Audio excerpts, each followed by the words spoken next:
They're toe-to-toe. The Russian towers above the American. It's the true case of David and Goliath here. It's unbelievable, the condition it was then, but the Russian champion... I must break you. Oh, Ivan! Ivan Drago wa oki ibaru kara taishite. You know what it says back there about wanting to be you? Yeah. Forget it. Thanks, boy.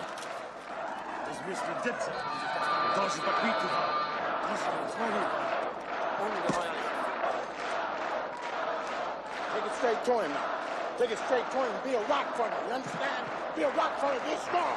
All right? Now take it to him. No pain. No pain. No pain. No pain. All right, walk to it. There's the bell for the opening round, and Rocky Balboa comes out to the center of the ring. Let the Russian right back into Balboa's corner now.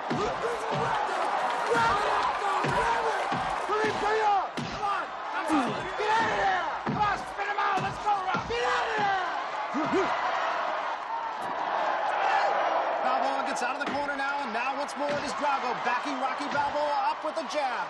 And Balboa is not staying on balance because of the long jab of the Russian. Brace yourself! Brace yourself!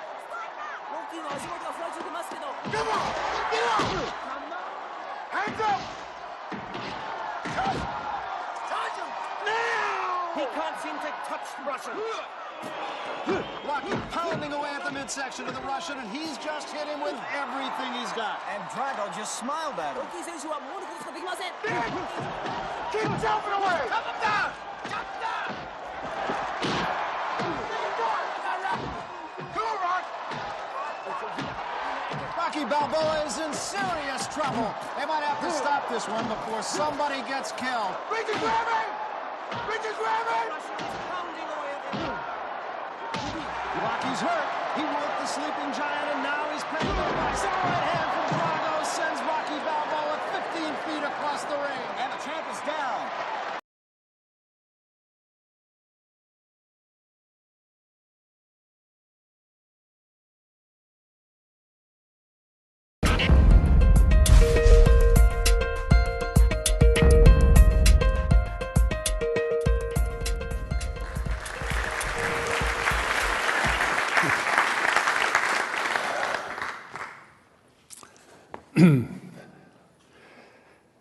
I'd like to tell you a story. It's about a little boy who grew up in Sweden in the 60s and 70s. His dad was this tall, good-looking army officer. His mom was this pretty but shy linguist. He had a brother and two sisters, and they lived in a suburb of Stockholm. And that little boy was me. I think I remember the first time my dad hit me. I was around 3 or 4, I think, and I was walking in front of the TV and he kicked me and I flew into some bookshelves. And I remember there was blood and my mom was screaming.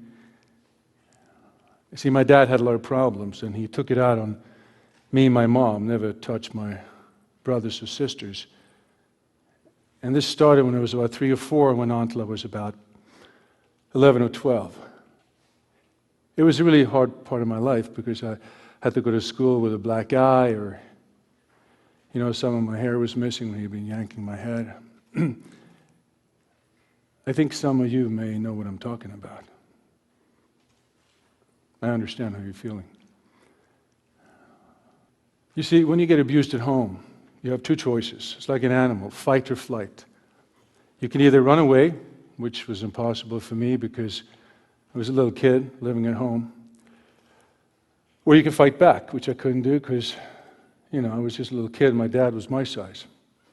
But I've learned later there's a third choice. You freeze. It's like a gazelle being taken by a lion. You just freeze and go dead. All your emotions are bottled up inside. I would just lay there when he was hitting me. I wouldn't even cry. And by the time I was 11 or 12, I was smoking, I was drinking, I was running away from home on stolen motorcycles, sleeping over in somebody's garage. But my dad always found me back home for another beating. So my grades at school were terrible. And my dad said, I got to do something. I got to get rid of this kid somehow and get him out of here. So he decided to send me up north to his parents, my grandparents. And they lived in a small town in northern part of Sweden. Now, Sweden is a country pretty far north. I mean, Stockholm in the winter gets dark at 2:30 p.m. Stockholm was like Miami Beach compared to the place I was being sent. But my grandparents were quite nice to me, and they took care of me, and my grades got better. I discovered ice hockey and then weight training and karate, and I started to heal. And by the time I was about 17 or 18, I remember something my dad had told me. Because, you know, my dad was actually a pretty smart guy. He was very charming. He was a nice guy. Most of the time, when he wasn't going nuts. And he told me, listen, kid, this socialistic country, forget it. You can't do anything here. If you want to be somebody, you got to go to America.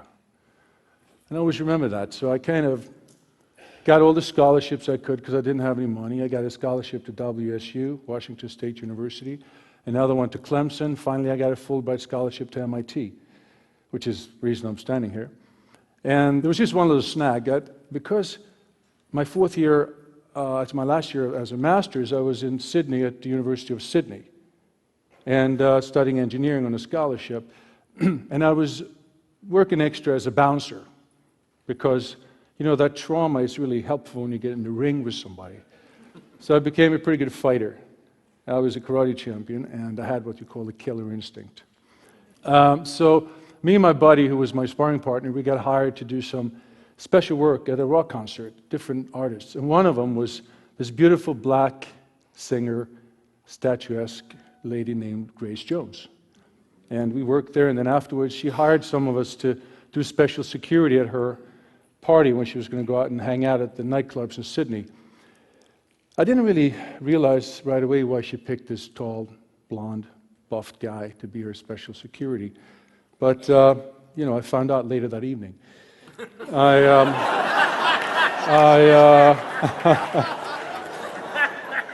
ended up in her hotel room, missed a few classes the next day, college, and, you know, and she was a world-class artist, totally out of my league.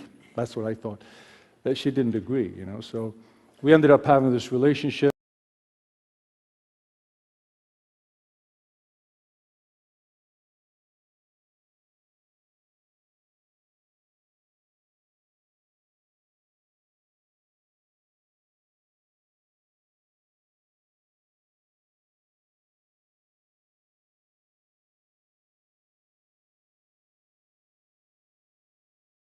I went to Tokyo to do some karate. She was there doing a commercial, then I ended up moving to New York.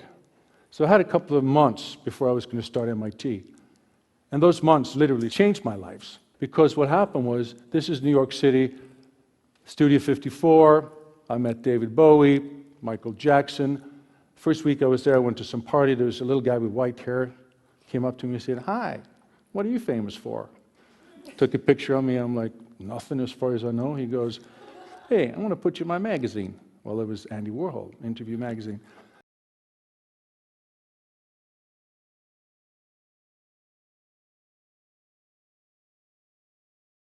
So finally, when it was time to go back to school, to Cambridge, MIT, chemical engineering just didn't seem as exciting somehow. So, but anyway, I took this big black motorcycle I bought, 1200cc, threw race on the back, all decked out in leather. I got in my leather pants, didn't wear a shirt too often in those days, drove up to Cambridge. And I think the professors at MIT had a slightly different idea of who this Swedish star student was. So when this thing just went past the window, and I think they were sort of shocked, you know, they expected somebody else, slightly smaller, maybe with some Coke bottle glasses or something. But anyway, they were as shocked as I was not belonging there. I felt it right away. 3 weeks later, I was gone. Went back to New York, got an agent, so all other actors, started studying acting, got up for a couple of movies. One was a boxing movie. Turned out to be Rocky IV, and I auditioned for it. Finally, I got the role, moved out here. I was training with Sylvester Stallone down here about a mile away from here. And the film was shot and opened 30 years ago, Memorial Day.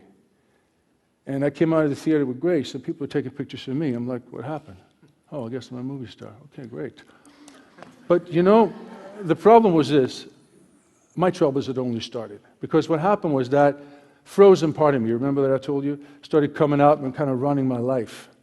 Because what happens is when you have this trauma, it's like a soldier with post-traumatic stress, you end up acting on something called escape behavior. You're trying to escape from something that you can't escape from because it's inside of you. Drinking, sexual affairs, overeating, violence, you name it. I did a lot of bad things to myself. And 25 years later, 40 movies later, yeah, I was a movie star, but I was miserable most of the time. I had a failed marriage, 2 daughters who I loved, but they didn't even know me. My career was kind of rock bottom. This is only 5 years ago. And I didn't know how to get out of it. 2 things happened. I got a call from my old buddy, Sylvester Stallone. Hey, Dolph, how you doing? I got the script. So check it out, see what you think. Well, the script was called The Expendables. It was a big hit. I was back on the big screen after 15 years. The other thing is I met this girl, fell in love with her, and I knew I was going to embark on the same stupid path I'd been down before. Actually, something happened. Some girl was flirting with me. I gave her my number, the usual, the text, the pictures. She saw it. A few of you may have been there. She went nuts. We were about to break up, and I said, I can't do this. I got to change my life somehow. She'd told me before, why don't you try therapy? Like, forget about it. It's for sissies. What about meditation? Do I look like an Indian guru? I don't think so. So, to make a long story short, I took up therapy 3 years ago, meditation, and it totally changed my life. Suddenly, this fog that I was living in lifted. I did the therapy where you go back in time, you relive your experiences, you cry, scream, you roll up in a little ball, you hit the couch with a baseball bat, anything you got to do to start to try to attack this part of you, this frozen part of me that was running my life, and slowly started to become smaller and smaller, and I can sort of see my life come back to me. And the meditation helped as well. So the first thing I did, I went back to see my kids. And I asked them for forgiveness, what I had done, because I told them what happened with my dad. And I was a guy who didn't like what I had done, and they started crying right away. And I realized they had a lot of pain, and I cried with them. Did the same with my ex-wife and a few other people I'd hurt. And as a matter of fact, also in my head forgave my dad for what he did, and my mom for what she didn't do. And I started embarking on a new life. It was like a fight worth fighting, to come to terms with yourself, to heal yourself. But what I didn't realize was there is another level to that. Because once you start healing yourself and feel better, you see other people around you who need help, who have pain. And fate kind of came to me, and I wrote and produced a movie about human trafficking called Skin Trade.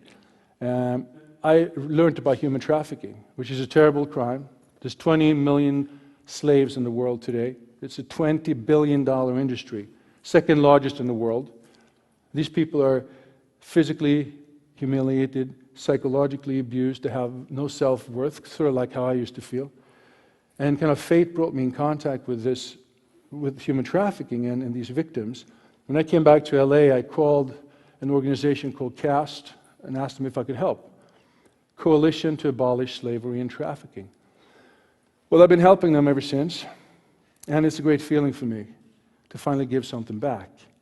And a lot of this human trafficking isn't just happening in like India and Africa and all over there. As a matter of fact, one of the most interesting cases was a girl who was brought over from a third world country by a very wealthy family. She was kept in a house, they took her passport, kept on the guard all the time, threatened her with violence, threatened her family. You know where the house was? In Brentwood, right here, about a mile from here. And she didn't know what to do. they brought this American nanny in to take care of the little kid, and they talked, and the American nanny said she was going to help her, but nothing happened. A week passed, month passed. Finally, they were coming back from the park one day. She was taking care of this kid, and there was the security guy as usual. And there was 15 FBI agents outside the house. They took her inside and said, "Do you want to stay? Do you want to leave?" She said, "I want to leave." Cass got her into a shelter, re-educated her, brought her back, learned a job. She finally ended up getting a green card. As a matter of fact, she met this man from her home country that she fell in love with, and they got married. And to be part of something like that, it's just amazing.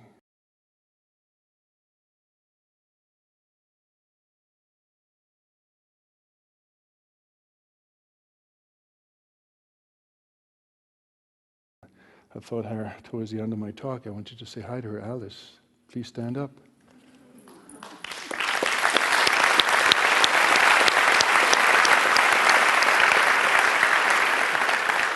So anyway, I guess for me, the experience that I've told you about is like you have to come to terms with yourself.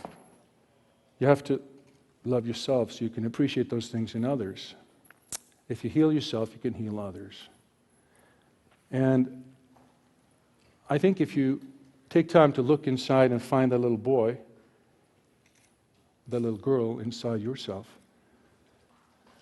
then you treat them well, and then you're ready to look, see a little boy, a little girl next to you that may need some help. Because if you do that, it's just the greatest feeling in the world. Thanks.